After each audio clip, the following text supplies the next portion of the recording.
Hi everybody, welcome back to Island Outdoors 1.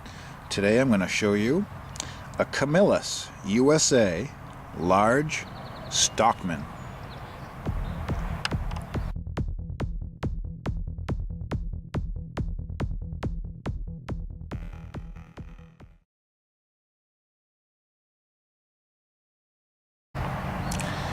So, this is kind of a plain, simple knife, and I thought it would be an opportune time to give you a brief history on the CAMILLUS Cutlery Company. In 1902, Charles Sherwood sold a small pocket knife plant in Camillus, New York, to a major New York importer, Adolph Castor and Brothers, who renamed it Camillus Cutlery Company, where it made knives until it filed for bankruptcy in 2007 due to overseas competition and bad business skills. Its brand name and intellectual property rights were purchased by Acme United Corporation in a bankruptcy auction for $200,000. The CAMILLUS brand was relaunched in 2009, and their overseas products, from what I can gather on it, which isn't a lot, and I don't own any new CAMILLUS knives, but this knife was made in Camillus, New York, USA. So I'm not sure the model number on this one, but I believe it was made somewhere around the years between 1960 and 1976.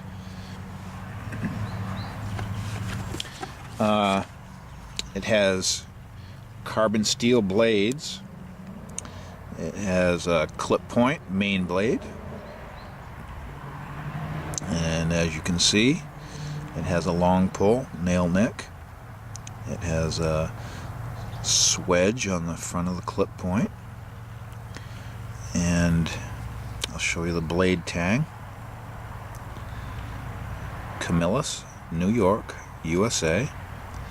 You can see the pivot pin showing through here, and that's because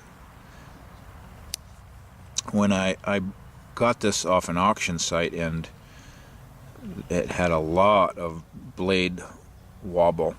It was almost loose, in fact, so I did the amateur fix, and I put it on my vise and tapped it with a ball peen hammer and tightened up the pivot. So now, excuse me, it has a slightest amount of blade play, but is much better, and back into service and performing flawlessly.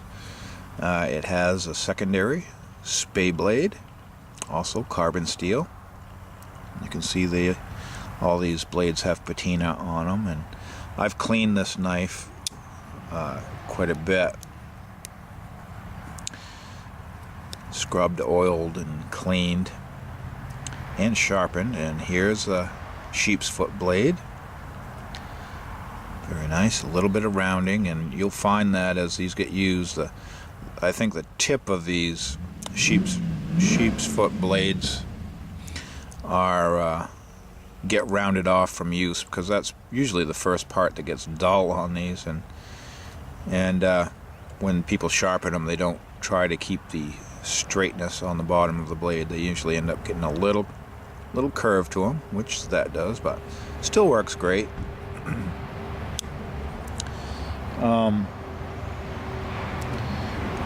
This has, I guess it's a very dark brown, but it's a celluloid covers or handle scales, and you can tell they're celluloid because you can see the gaps. See the gap between the bolster and the cover, and that's just the celluloid shrinks over time as it outgasses, and you'll find a lot of celluloid on the older knives, and they stopped using them after a while when they figured out what was happening to them over time. And they went to a Delrin plastic, but this one, when I got it, and by the way, this pink dot doesn't come on the knife. That is just some type of paint that I could not get off no matter what I used. I got some of it off on the higher points, but that remains, and then it gives it a splash of color, so a little character for this knife. Not only did the cover shrink, but let me find the spot. Okay, here, excuse me. Here, you can see the cracks, and what had happened is these covers were lifting. Excuse me, it's pollen season here in Maine. I apologize. They were lifting away, so I tried to squeeze them back down and re-mushroom the heads of these to hold them down. And in doing so, I went a whisker too far, and this one cracked. And I thought, oh great, now I've ruined it. So, for a quick fix, this isn't collectible. This is solely a user. I took some epoxy and I epoxied the pieces back into place, and it works fine now, and it's just a little unsightly. Just a little unsightly where it has cracks in it, but unless you're looking for it, you don't know it's there. And it's still a wonderful knife to use, and just a nice throwback in time to when some nice pocket knives were made in the United States. And at the time, this was a cheap, or not a cheap, but an inexpensive knife where it had plastic handles. I mean, they're not, the more expensive ones would have had bone or other handle materials. But what a nice example from Camillus Cutlery. And it doesn't have a shield or any other identifying marks besides you may be able to date it according to what year Camillus used those tang stamps. But yeah, this has still got years of use left in it. And I often carry this because I've sharpened it up, and they're all carbon steel blades, and I believe they're 1095, but they get really sharp, and this one is very sharp itself. And I myself, I don't do any of the hair shaving tests. To me, that's just, you're asking for a cut if you're doing that. But what I do is I just lay them on my fingernail, and if they catch, and you can feel it, if it's sharp, it'll catch on your fingernail. If it's dull, it won't catch, and it'll slide right down. That's as far as I'm willing to go to test the sharpness of my knives. I don't knock anybody that tries shaving hair with their knives to prove the sharpness, but I myself, I don't do that.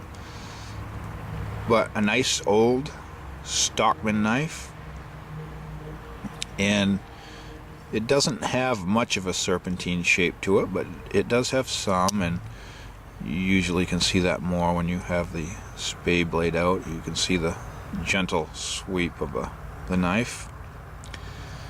But this knife did have small fluted bolster, a small flute on the bolster. I call it a flute or a groove. I'm sure there's a proper name for it. But that's one extra step in the process that just added a little touch of detail to this knife. And although it doesn't look like much, it makes it a great user knife. And anytime you use this around somebody that hasn't seen it before, they're like, wow, that's an old one. And it always strikes up a conversation. And it is a able cutter too. I mean, it's a slip joint, Stockman pattern. so it doesn't have any locking blades, but it definitely speaks back to a time when it was proudly made in America by American workers. And I was glad I could share it with you and give you a little history on Camillus cutlery. And stay tuned for some more Camillus knives I'd like to share with you. So subscribe if you're not subscribed, and stay tuned. See you then.